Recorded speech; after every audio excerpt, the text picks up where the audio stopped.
નમસ્કાર મિત્રો, ધોરણ 10 વિજ્ઞાન. આજે આપણે પ્રકરણ નંબર 1 રાસાયણિક પ્રક્રિયાઓ અને સમીકરણો વિશેની ચર્ચા કરીશું. આજે પહેલા લેક્ચરમાં આપણે રાસાયણિક પ્રક્રિયાઓ અને સમીકરણોને સમજવા માટે કેટલીક રોજિંદા જીવનમાં થતી ઘટનાઓ અને તેના કારણની માહિતી હોવી જરૂરી છે તેના વિશેની ચર્ચા કરીશું. રોજિંદા જીવનમાં નીચે દર્શાવેલ પરિસ્થિતિઓને ધ્યાનમાં લો અને વિચારો કે શું થાય છે જ્યારે એટલે કે આપણા રોજિંદા જીવનમાં ઘણી એવી ઘટનાઓ બને છે તેના કારણ વિશેની ચર્ચા કરીએ. પહેલું કે ઉનાળામાં ઓરડાના તાપમાને દૂધને ખુલ્લું રાખવામાં આવે ત્યારે શું થશે? ઉનાળામાં ઓરડાના તાપમાને દૂધને રાખીએ ત્યારે દૂધ છે તે ઓરડાના તાપમાન જેટલું તાપમાન મેળવશે, અથવા તો ઘણી વખત આપણે જોયેલું છે કે દૂધ બગડી પણ જાય છે. બીજું, લોખંડના તવા, તપેલા, ખીલાને ભેજવાળા વાતાવરણમાં ખુલ્લા રાખવામાં આવે ત્યારે શું થશે? આપણે જાણીએ છીએ કે લોખંડની કોઈ પણ ચીજ વસ્તુઓને ભેજવાળા વાતાવરણમાં રાખીએ છીએ ત્યારે તેના પર કાટ લાગે છે. ત્રીજું, દ્રાક્ષનું આથવણ થાય. આથવણને આપણે આથા શબ્દથી પણ ઓળખીએ છીએ, જેના વિશેની વિસ્તૃત માહિતી આપણે કેમિસ્ટ્રીના અન્ય ચેપ્ટરમાં મેળવીશું. પણ દ્રાક્ષનું આથવણ થાય ત્યારે તેમાંથી એક અન્ય પ્રકારનું રસાયણ તૈયાર થતું હોય છે. ચોથું, ખોરાક રંધાય છે.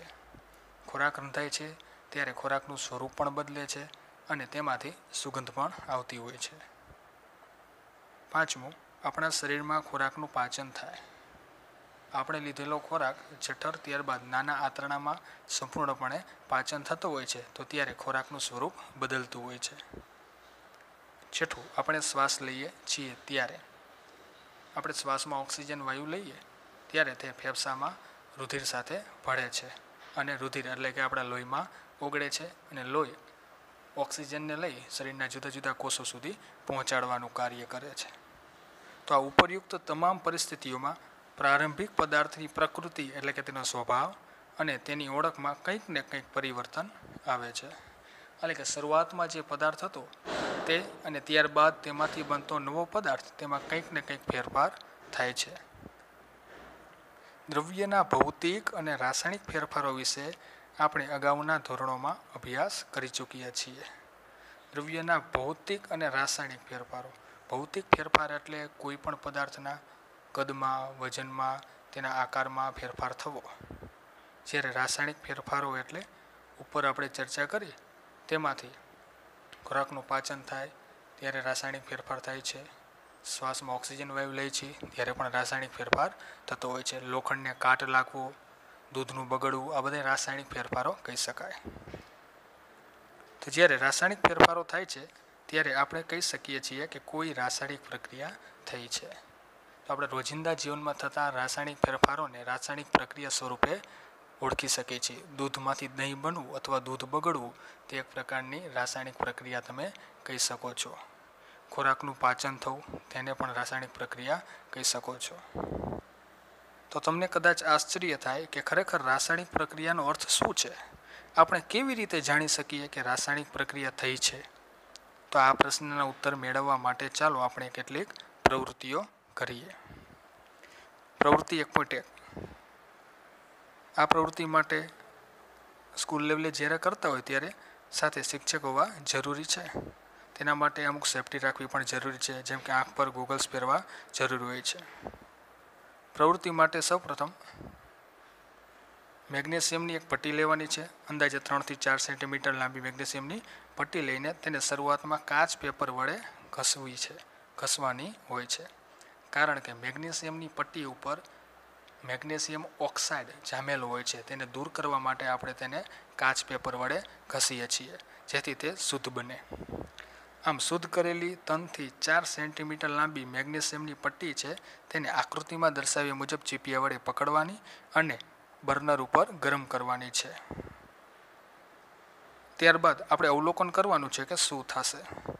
તો મેગ્નેશિયમની પટ્ટીને ચીપિયા વડે પકડીને બર્નર ઉપર ગરમ કરશો તો મેગ્નેશિયમની પટ્ટી આંખને આંજી નાખે તેવી જગારા મારતી જ્યોતથી સળગે છે અને તેમાંથી રાખ, સફેદ રંગની રાખ બને છે, જે નીચે રાખેલું પાત્ર એટલે કે વોચ ગ્લાસની અંદર એકઠી થશે.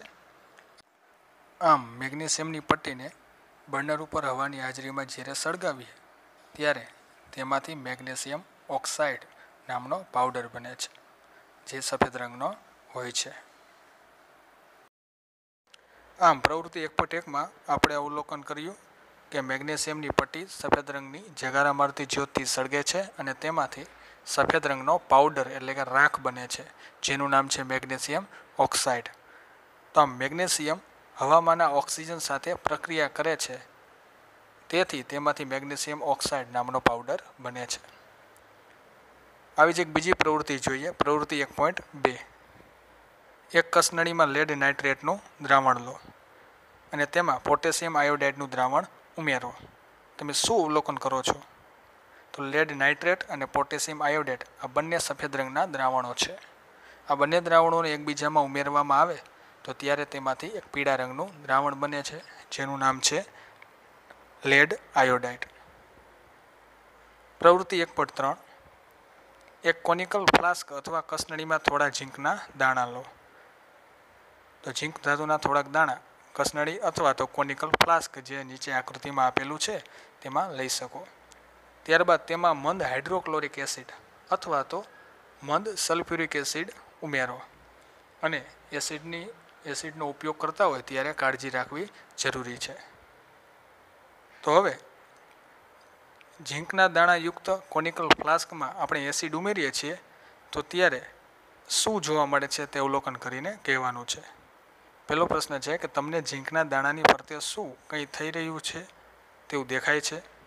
અને બીજો પ્રશ્ન છે, કોનિકલ ફ્લાસ્ક અથવા કસનળીને સ્પર્શ કરો, શું તાપમાનમાં કોઈ ફેરફાર થાય છે? તો આ પ્રવૃત્તિ કરો ત્યારબાદ જ સાચું અવલોકન તમને ખ્યાલ આવે.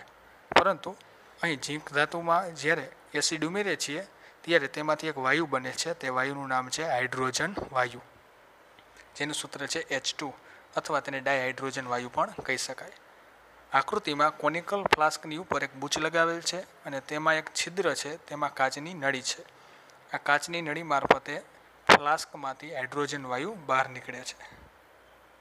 બીજું, આ પ્રક્રિયા દરમિયાન કોનિકલ ફ્લાસ્કને આપણે સ્પર્શ કરીએ તો કોનિકલ ફ્લાસ્ક ગરમ થયો હોય તેવો આપણને અનુભવ થાય છે, એટલે કે તાપમાનમાં વધારો થયેલો હોય તેવો આપણને જોવા મળે છે. તો ઉપરયુક્ત ત્રણેય પ્રવૃત્તિઓને આધારે આપણે કહી શકીએ કે નીચે દર્શાવેલા અવલોકનો પૈકી કોઈ પણ અવલોકનની મદદથી કોઈ રાસાયણિક પ્રક્રિયા થઈ છે તે નક્કી કરી શકાય છે. એટલે કે રાસાયણિક પ્રક્રિયા થાય છે એવું આપણે ક્યારે કહી શકીએ? તો રાસાયણિક પ્રક્રિયા થતી હોય ત્યારે ચોક્કસ ઘટનાઓ બનતી હોય છે, જેની આપણે પ્રવૃત્તિ સ્વરૂપે ચર્ચા કરી. એ ઘટનાઓ કઈ? તો પહેલું અવસ્થામાં પરિવર્તન, એટલે કે પદાર્થની અવસ્થા બદલતી હોઈ શકે છે. બીજું રંગમાં પરિવર્તન. પ્રવૃત્તિ 1.2માં જોયું કે સફેદ રંગના બે દ્રાવણોને એકબીજામાં ઉમેરતા તેમાંથી પીળા રંગનું દ્રાવણ બને છે. આમ રંગ પરિવર્તન થાય છે તે પણ રાસાયણિક પ્રક્રિયા થઈ તેનું સૂચન કરે છે. તે રીતે ત્રીજું છે વાયુનો ઉદ્ભવ. કોનિકલ ફ્લાસ્કમાં જ્યારે એસિડ અને ઝીંક ધાતુના દાણા વચ્ચે પ્રક્રિયા થાય તો ત્યારે તેમાંથી હાઇડ્રોજન વાયુ ઉદ્ભવે છે. તો આમ પ્રક્રિયા દરમિયાન વાયુ ઉદ્ભવતો હોય છે. આમ વાયુનો ઉદ્ભવ થવો તે પણ રાસાયણિક પ્રક્રિયાની નિશાની છે. અને ચોથું છે તાપમાનમાં પરિવર્તન.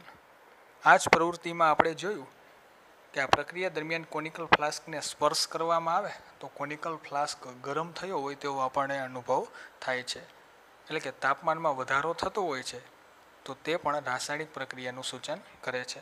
તો આમ રાસાયણિક પ્રક્રિયા દરમિયાન આ પૈકી કોઈ પણ ઘટનાઓ બનતી હોઈ શકે છે અથવા બધી પણ બનતી હોઈ શકે.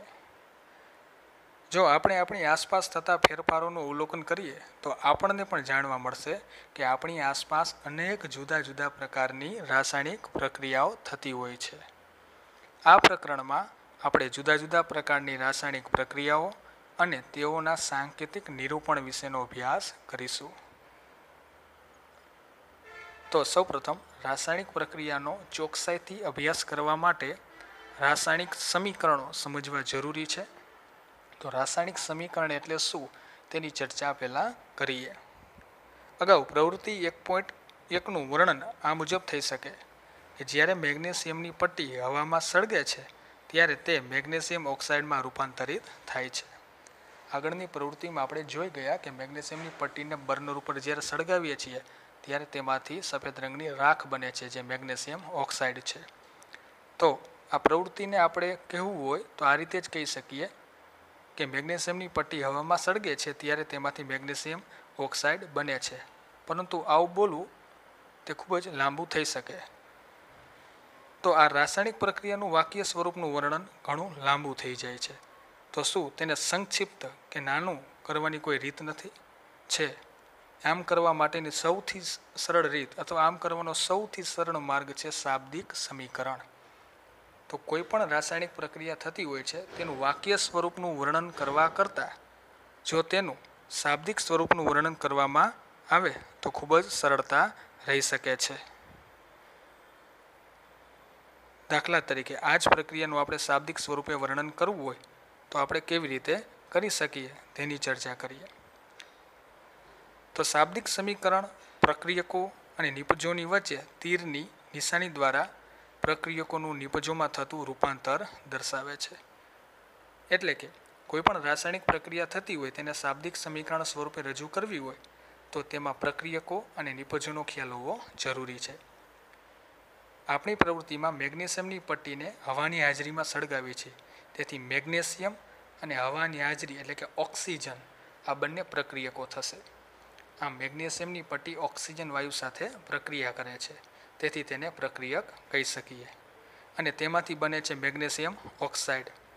તો મેગ્નેશિયમ ઓક્સાઇડ તે બંને પ્રક્રિયકો વચ્ચેની પ્રક્રિયા બાદ બનતો નવો પદાર્થ છે.